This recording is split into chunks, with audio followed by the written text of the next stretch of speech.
Thank you very much, everyone. It's nice to see everyone so excited straight away before I even said a word. But yeah, today I'm going to be talking about the security risks of Web 2.0. I'm not going to be deep diving into anything in particular, but what I'm trying to do today is give a wider coverage.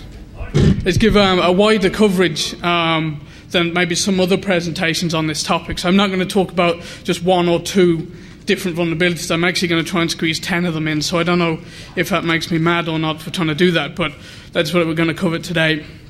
So firstly, there'll be a very quick Web 2.0 definition, looking then at common vulnerabilities, some of the differences between Web 1 and Web 2 for those vulnerabilities. Why a security analyst's job, i.e. my job, is more difficult when it comes to Web 2.0 applications and how to prevent these vulnerabilities in your own code. So, my name is David Rook. I'm a security analyst for a company called Relax Payments in Ireland. We're a payments processing company. We do kind of in excess of, I think it's 6 billion euros worth of credit card transactions each year. I have a couple of different websites. Security Ninja is my blog.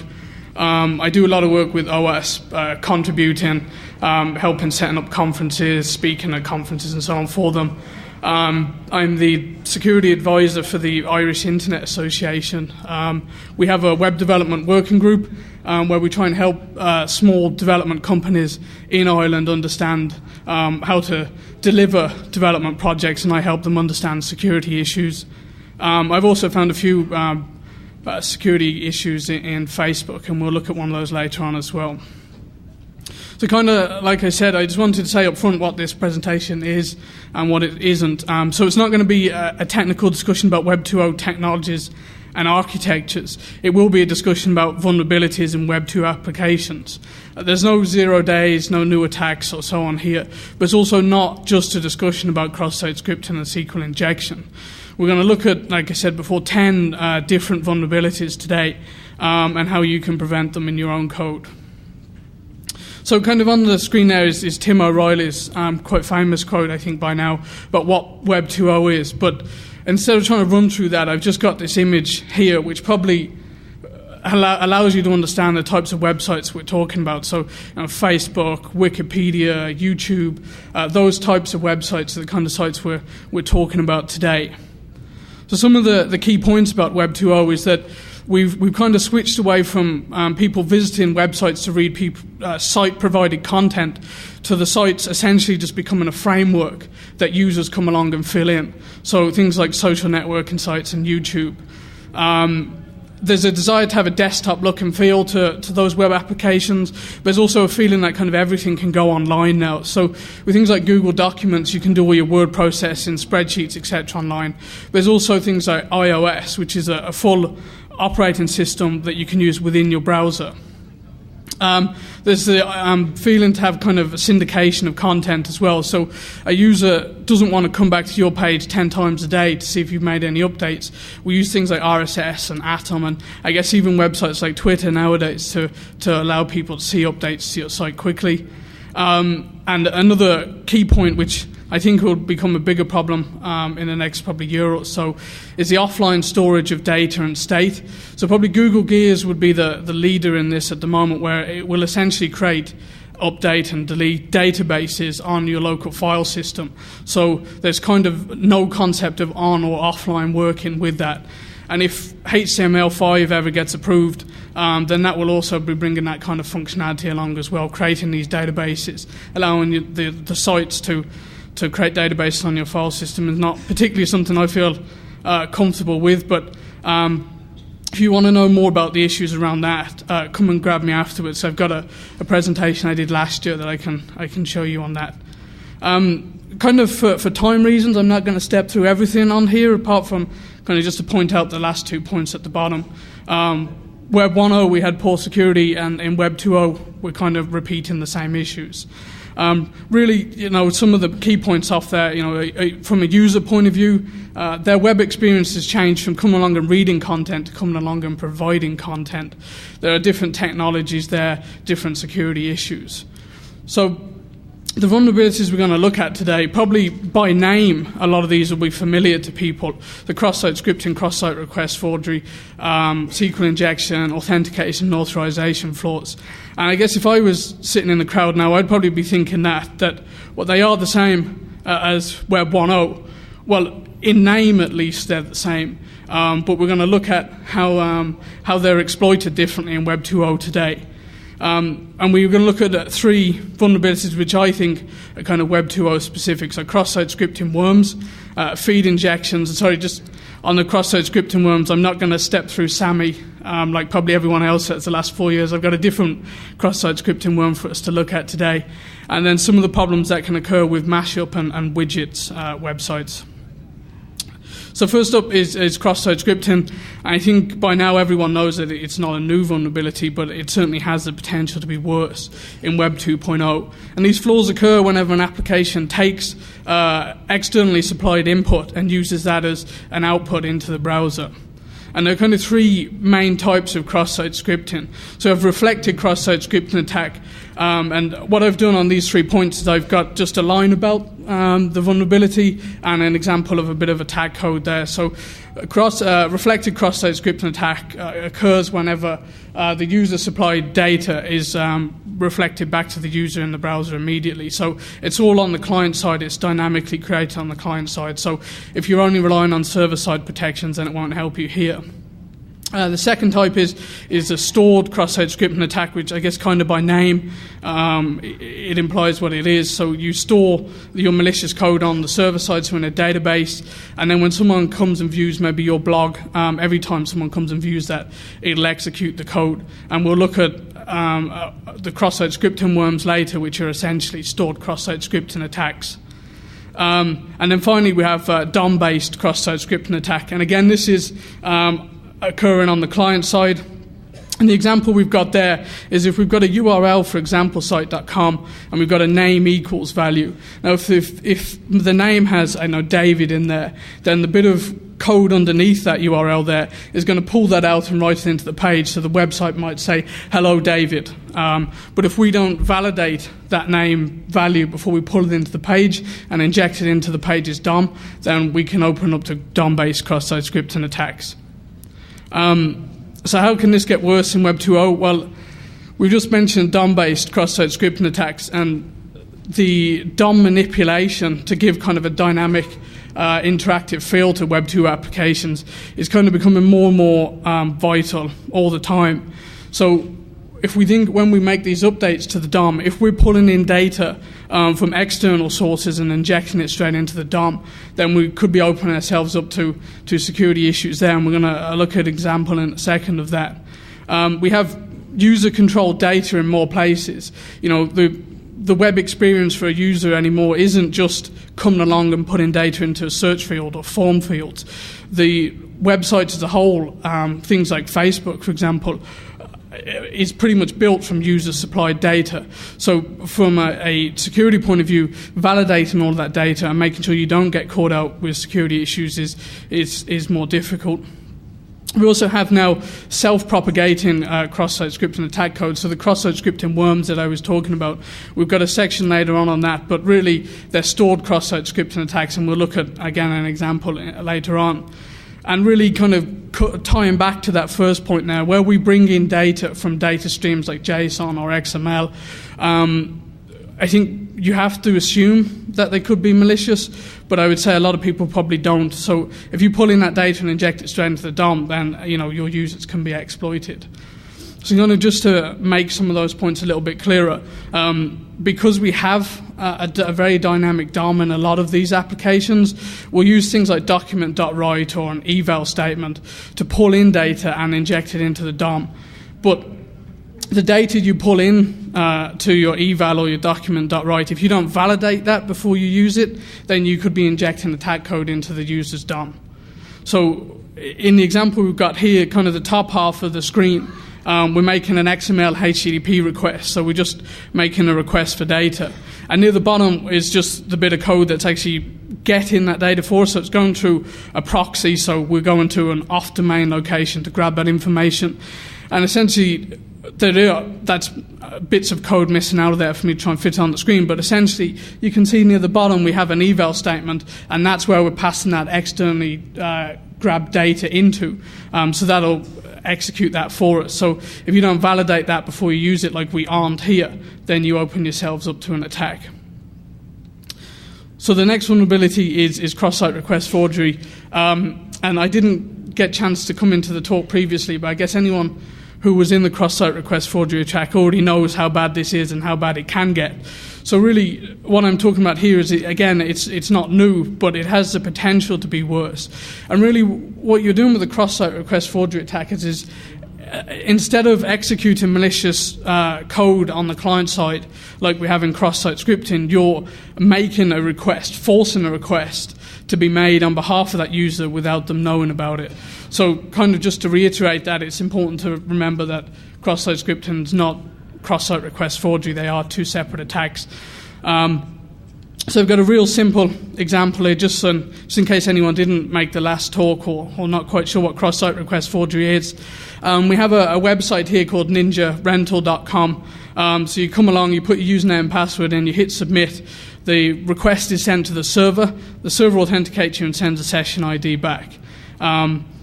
So when that user is using the Ninja rental site and he wants to rent a Ninja, he wants to just rent the regular Ninja for £100. He doesn't want to hire Chuck Norris. I probably wouldn't either. He's probably a little bit volatile for my liking. But the guy chooses the regular Ninja for £100, hits submit. It sends that request to the server. The browser sees that, oh yeah, I've already got a session value for that, so he doesn't have to re-authenticate. The browser just sends that value along with the request. His account is debited in the back end, and then he gets a Ninja.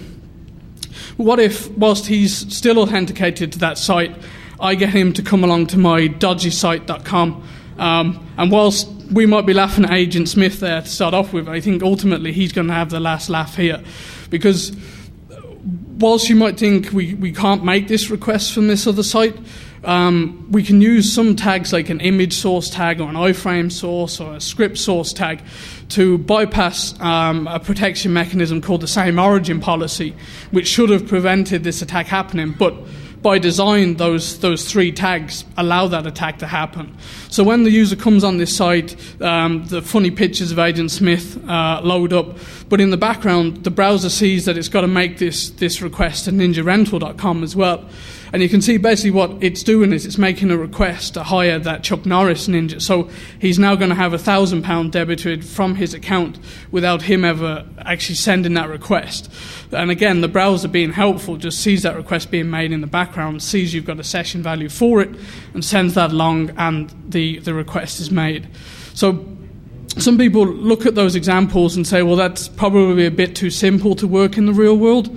We're going to take a look at an example in a minute where an attack almost the same as that was being exploited against Gmail for about 18 months, I think, before it was fixed. So what can make this worse in Web 2.0? Well, we can do attacks using XML and JSON. I'm going to look at a JSON-based cross-site request forgery attack in a minute. They can be a little bit tricky to do, but they're certainly possible. And one of the biggest issues with Web 2.0 is that cross-domain access is essential. You know, when we look at things like mashup sites, they are essentially a cross-site scripting attack in the way that they're built, and they have to allow that cross-domain access. I think, talking about the mashups, I think Douglas Crockford once said that they are kind of built as a cross-site scripting attack because everything is cross-domain requests. And then really, like I mentioned before, same origin policy isn't going to protect you. Whether we're still relying on same origin policy or not, we're going to see less and less protection from that going forward. So things like the XML HTTP request and even JSON data should only be called from the same domain. But again, we're going to look at in a second how you can get around that as well. So firstly, a very simple real-world example of a cross-site request forgery attack against Gmail that essentially brute-forced a password reset against your account.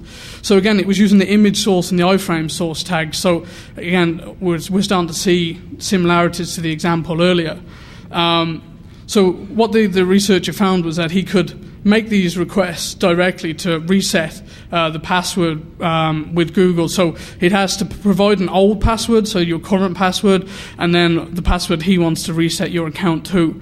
Now, normally when you do the password reset with Gmail, you have to enter a CAPTCHA.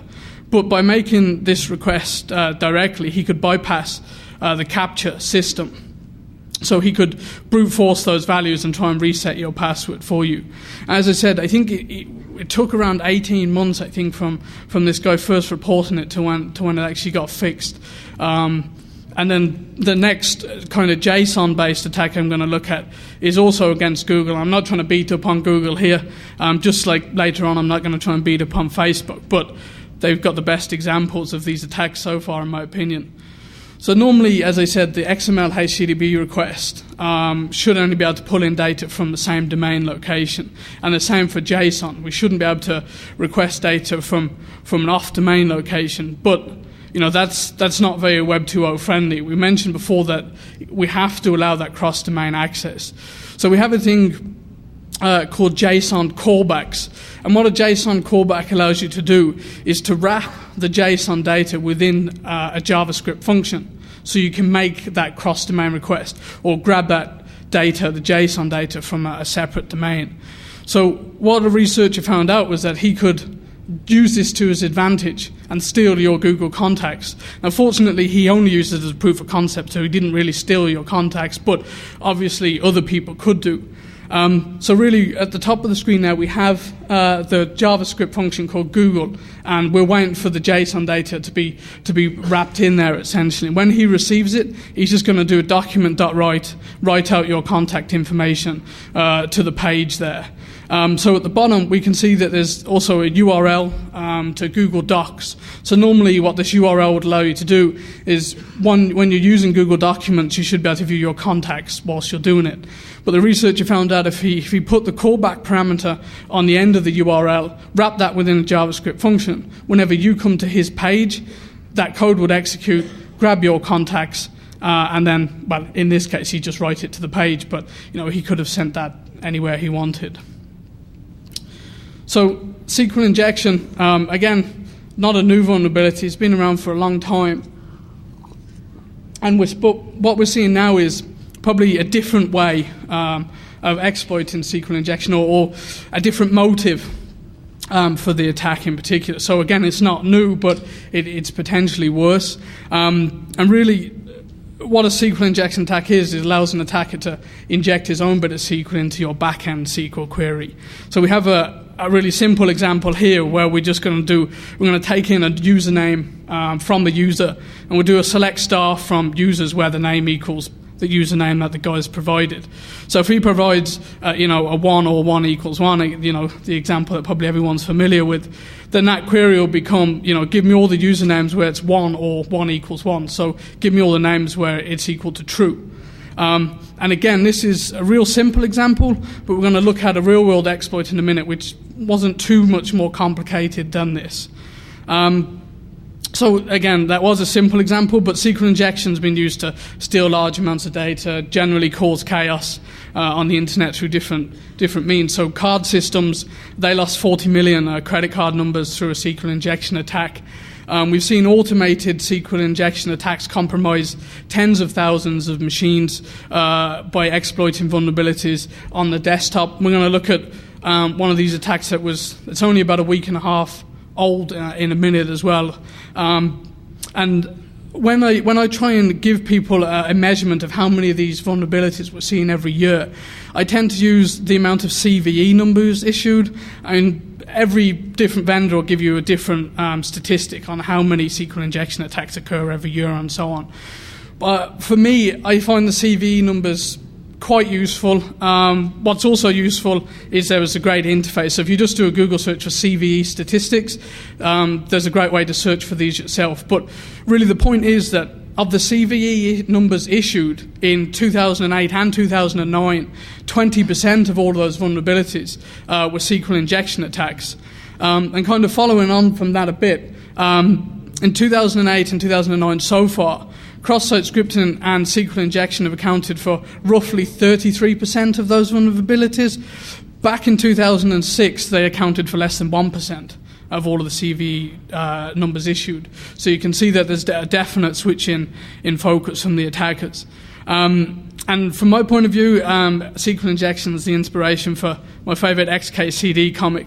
So I don't know if everyone might have seen this before, but really what's going on here is the mum receives a phone call from the school.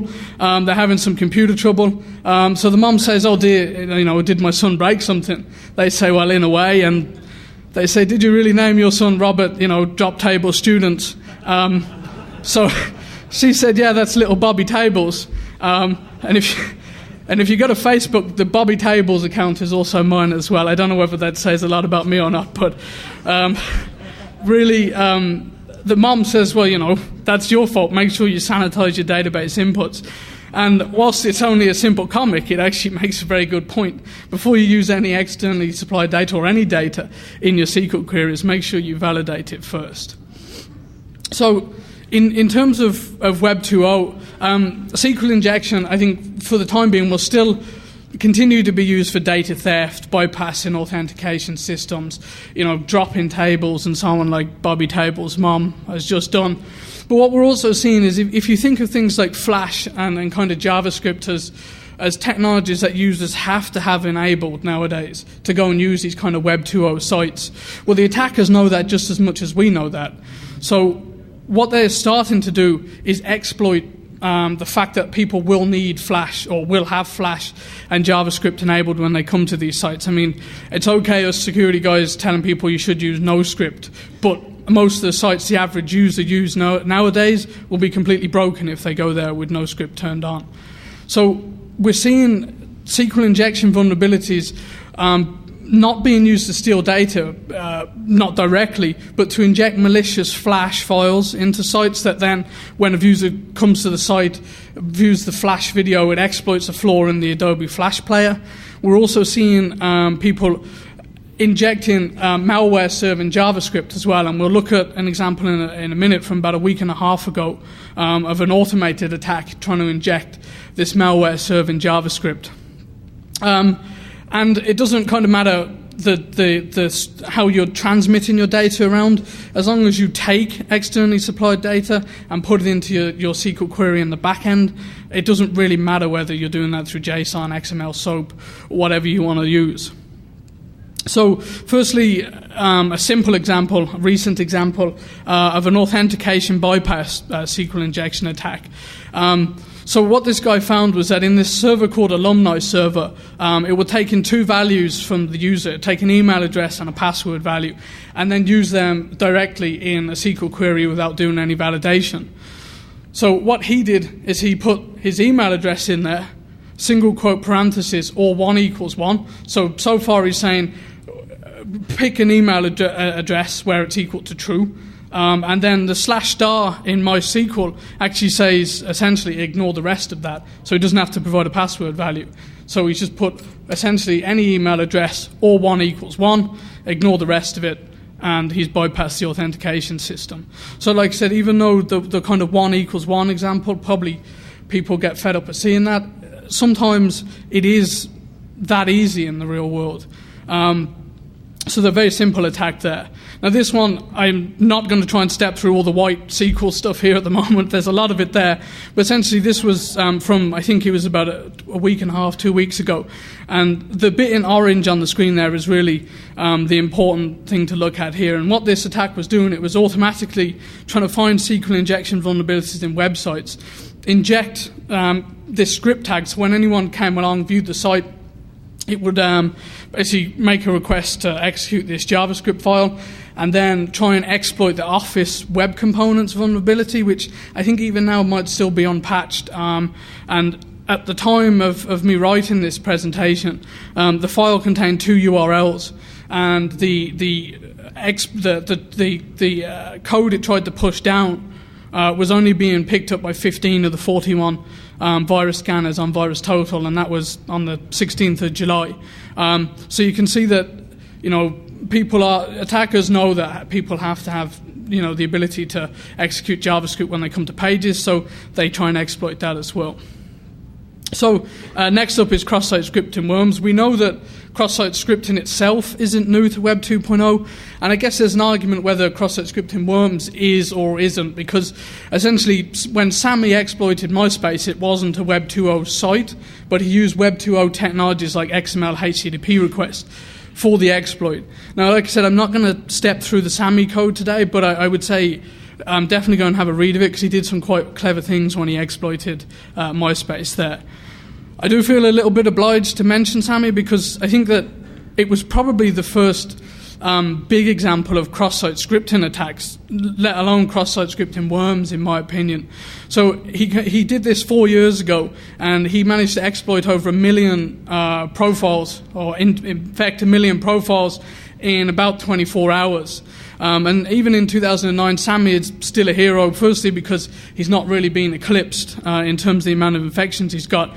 But if you do a Google search for, site MySpace, and I think whatever line of text he injected, something like, and above all, Sammy is my hero, you'll still see reams and reams of profiles that still have that text, not the JavaScript in there anymore, but that text in there. Most notably, actually, Hulk Hogan has got that now. I don't know whether I would go exploiting Hulk Hogan's MySpace page, but Sammy managed to do that. So I guess if I was sat in the crowd now, I'd be thinking, well, Sammy's old, tell me about something new. So I managed to kind of find something a bit more recent, the Stalk Daily, or I think it was also referred to as the Mikey worm, that infected Twitter in April, Easter weekend. And really the problem here was that on your Twitter profile, you can put your URL into the page, and they weren't validating that URL field correctly. So what this guy managed to figure out was he can put his stalkdaily.com URL in there, throw a script tag on the end. Whenever someone come and viewed that, the script would execute, and so on, and affect their profile. So what we're going to do is step through some of the code, or the most important points in the code at least anyway here.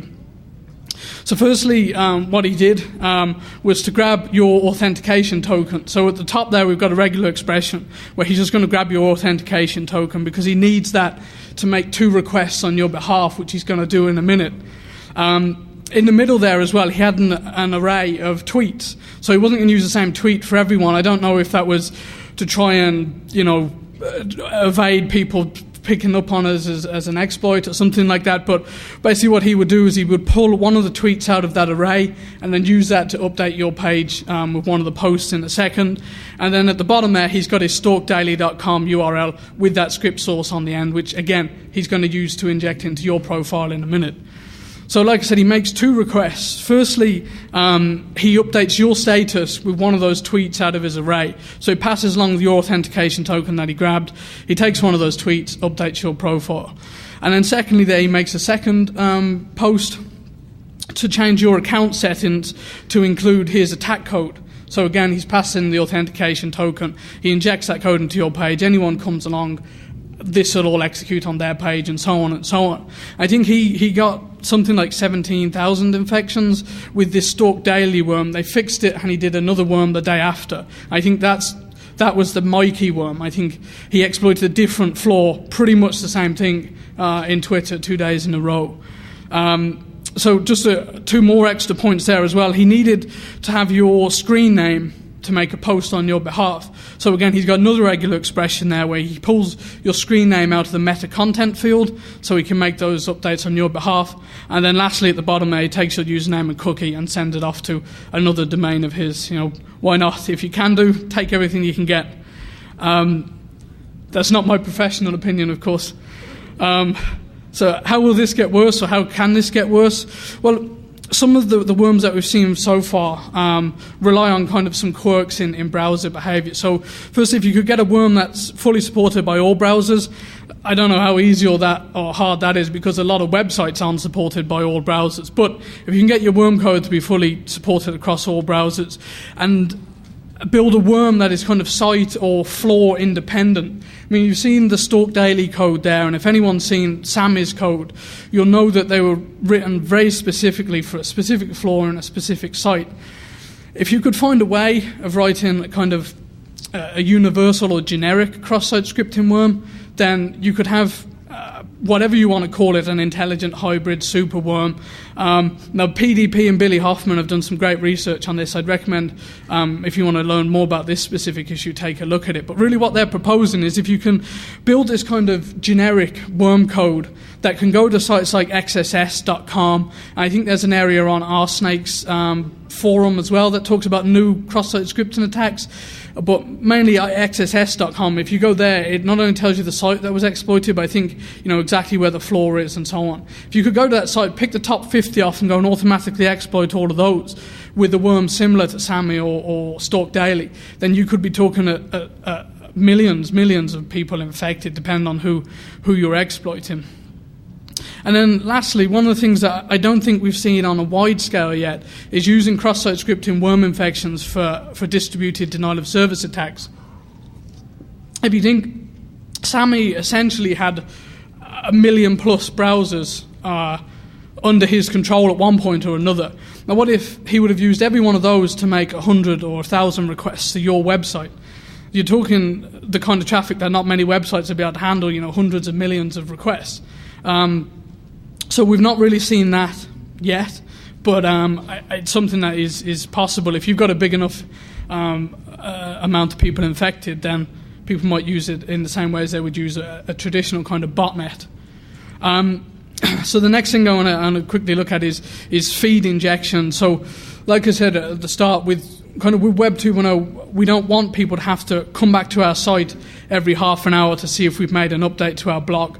We want them to be able to pull that down automatically with things like RSS and Atom and using readers to pull that down. Now, the problem is, again, kind of like with any other of these problems, if you pull that data down and use it without validating it, then you open yourself up to attack. So we kind of have two kind of main differences between readers. Ones that are either web browser-based or web-based, or ones that are on the desktop. And there are kind of clear differences between the security issues between the two of them. Well, when you're in the browser, you're a little bit limited to the kind of damage you can do to the user.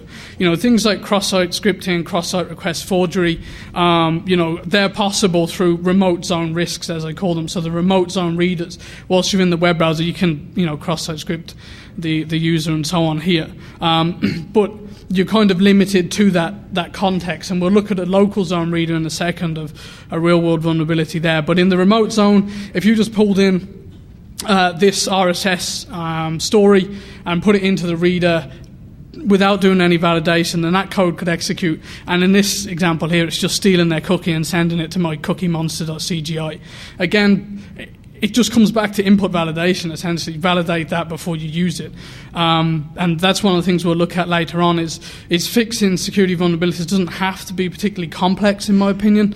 And we'll look at what I mean on that a little bit later on. So the local zone risks, this is where we have kind of a reader installed on the desktop. And what that can give an attacker is access to read and write content from the file system. You'll be able to use things like ActiveX components to do a lot of different interesting things. And we'll again see a vulnerability in a second where someone was able to execute any Perl code he wanted on your computer just through injecting a malicious feed. Basically, with these local zone readers, what a lot of them do is they pull down the feed, write it to a HTML file locally, and when you want to view that feed, you click on it, it takes it out, puts it in the browser, away you go. And when you're using those readers, you're in the local context, so if a vulnerability exists there, then you can read and potentially write from the file system.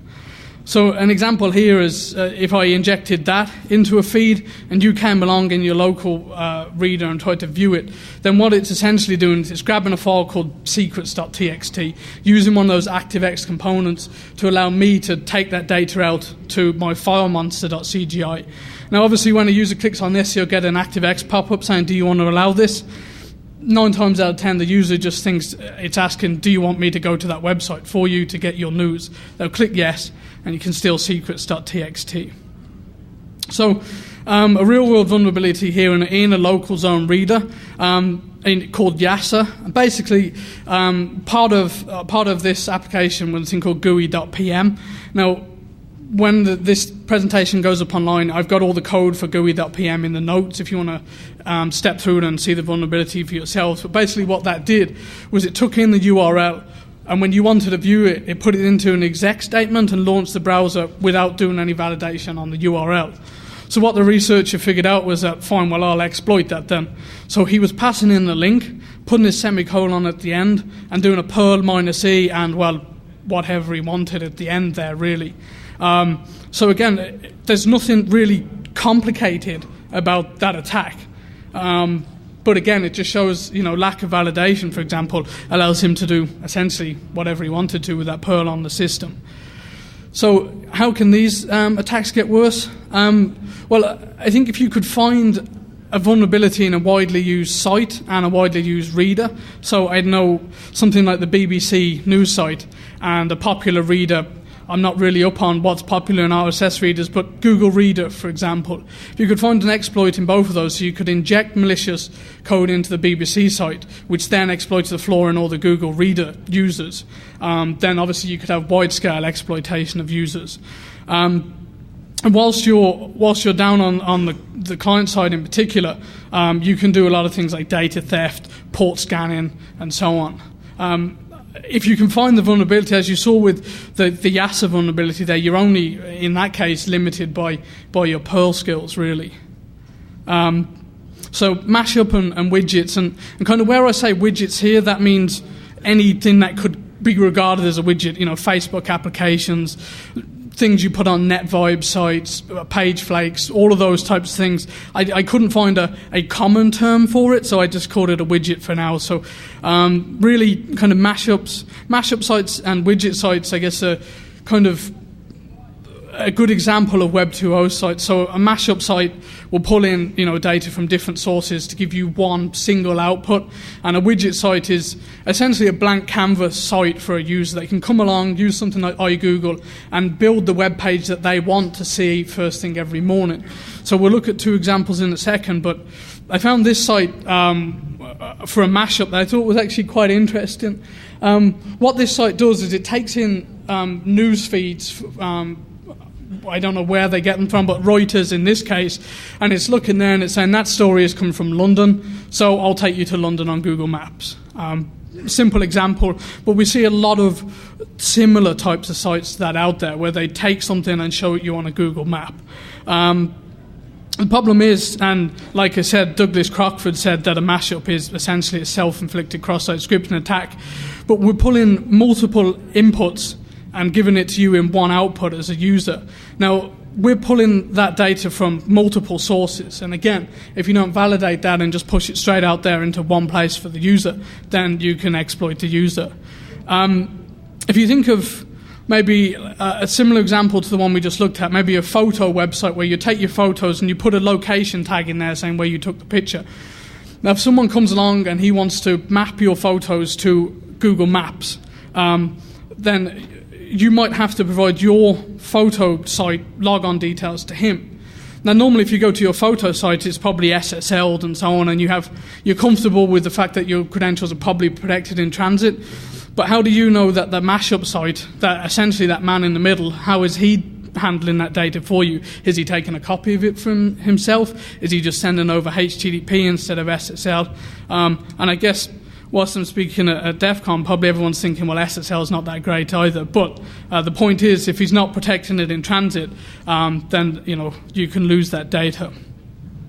And mashups, they by default, by their design, they have to have that cross-domain access. So again, if we were still relying on same origin policy, it's kind of goodbye to those types of protections anyway now. And then ultimately the mashup site is the middleman, and you have to decide, do you trust the mashup site itself? On the example before, I'd probably trust Reuters, I'd probably trust Google Maps, but the output I'm getting is strictly speaking not from either of those. It's coming from the mashup middleman site itself. So there's the potential for maybe if you have a housing site, for example, and people come and look at it on Google Maps and say, oh, I want to go to an area with a lower area of crime. Now, how do you know that the mashup site, the middleman there, isn't trying to sell you his house is editing that data on the way through to you and saying, yeah, my area is in the lowest crime area, buy my house from me for an inflated price. And it really comes back to, again, you might trust the individual sources of data, but you're not getting it from those. You're getting your output from that middleman. From a widget point of view, I've used iGoogle here, but you can see it's essentially a way of pulling different little applications or bits of code or however you want to call it to give you that customized kind of page. So, giving you access to your emails, stock prices, news, calendaring, and so on a single page. So again, it's really just multiple applications, like I said, different components. The problem can come, though, is if you have a shared DOM model between all of those widgets. So if I have my Security Ninja widget up here, and you've got your stock price and your email widget down here, and we're in the same DOM, then my widget can potentially read your emails or make stock trades on your behalf.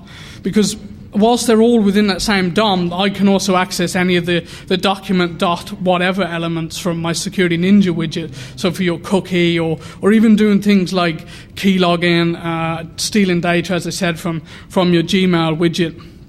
And I think more important than that previous point is that these widgets are developed or can be developed and uploaded by literally anyone. And anyone could include malicious users. Now, there's not a sign on iGoogle saying, yeah, this is a malicious widget, don't install it. That's down to you as an end user. And I've got an example of a Facebook application I want to look at in a minute, but what Facebook's saying in their terms and conditions is basically we're not going to review any of that. If there are security problems with any of these applications, it's down to the users themselves to report that to us. So again, you install these very much at your own risk. So in Facebook, there was an application called the Secret Crush application. And basically, you got a message pop up saying someone's got a secret crush on you. Do you want to go and find out who it is? If you want to go and find out who it is, click here. Oh, surprisingly, you have to install this application as well to find that out. You install it, and then an iframe pops up afterwards. Now, this iframe wasn't pushing malicious data directly itself. Basically, what it was saying, well, now you've got your Facebook application, do you want to install this other thing from us as well on your desktop? And the iframe was being served up by a company called Zango, who are quite a well-known spyware company. So if you install that on your desktop, you've got spyware down there. So really, like I said, it prompts you to install spyware. They managed to get that on 4% of all the Facebook profiles, so 4% of 250 million users. And probably at the end of the day, none of those users really loved you. Only Zango probably did. And that's not really a good place to be. I'm going to have to fly through these last few now, but next up, information leakage. Really what we're talking about here is if your application crashes or someone does a SQL injection attack, you don't spit out internal information back to the user. So a simple example here, we've got a URL, I throw and user columns equals 2 on the end, trying to do a bit of SQL injection attack. We don't handle the error properly. It spits out this internal SQL error message back to me. So yeah, real simple example there. What can make this worse in Web 2.0? Well, we have the idea of publishing things like WSDL files. And what a WSDL file is it essentially defines how and where you can access web services. There's a lot of information in there that makes it easy to people to come and use your web service. It also makes life easier when I want to come and hack your web service as well. We're also doing a lot of kind of business logic, validation, storage of data down on the client side as well. And again, we're going to look at 2 quick examples here. So my Google hacking skills, not really fantastic. I don't think I'm going to replace Johnny iHack stuff yet, but we're doing a file type WSDL search. You can just go and look at these WSDL files and you can see people straight away here saying, yeah, here's the technology I use in the back end to create these files.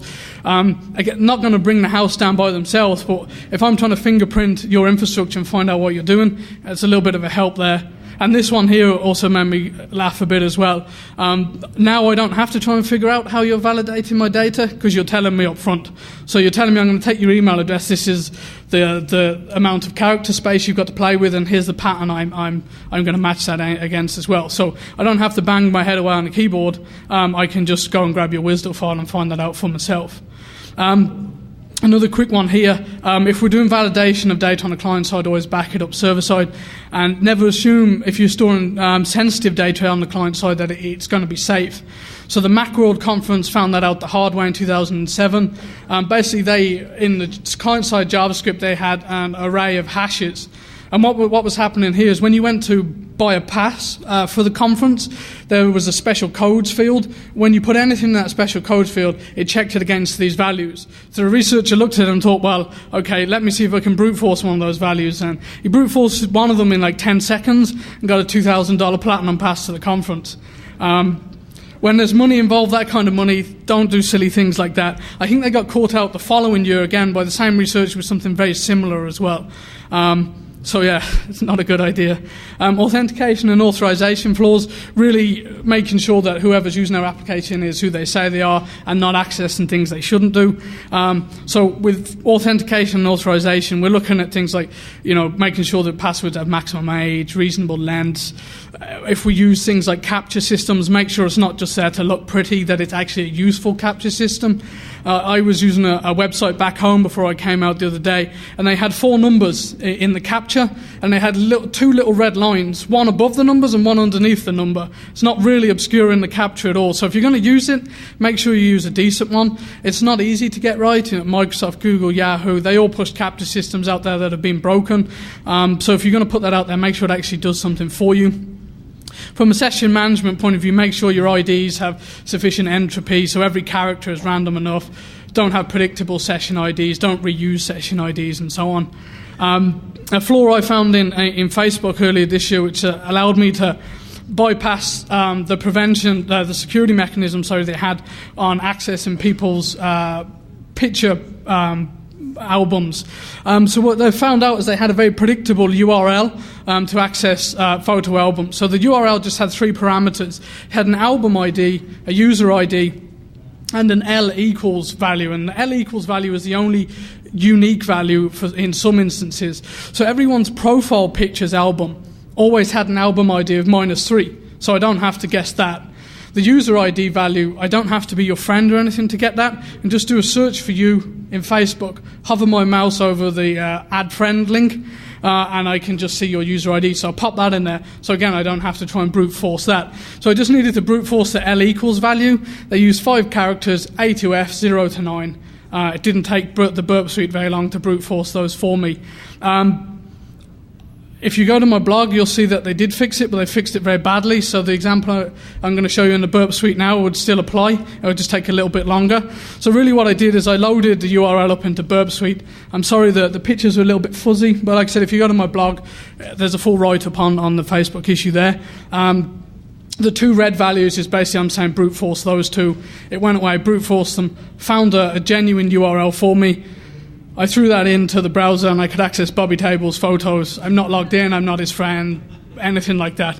So again, it worked for different albums and so on as well, but you had to brute force the album ID value and so on. But as I said, if you go to my blog, search for Facebook, it'll be all up there. What makes it worse in Web 2.0? If we use capture systems that don't provide actually any increase in security, then they might as well not be there. More access points in Web 2.0 makes it more difficult to identify weaknesses. Using things like single sign-on, your Google account, one username password for loads of sites. Its selling point is also its biggest security issue in my eyes. And then growth in some of those other attacks, so cross-site scripting, for example. You might have the most random, longest, strongest session ID in the world. If you've got a cross-site scripting vulnerability, they can just grab that anyway, and it doesn't really matter. Running out of time here, guys, but insecure storage and communications of data, really not encrypting data when you're storing it or transmitting it, using weak protection mechanisms and so on. Those types of things are what I'm talking about here. What makes this worse in Web 2.0? More data in more places, including the client side. We saw that with the Macworld vulnerability before. If you can't be confident about securing it, don't put it in that location is pretty much the answer.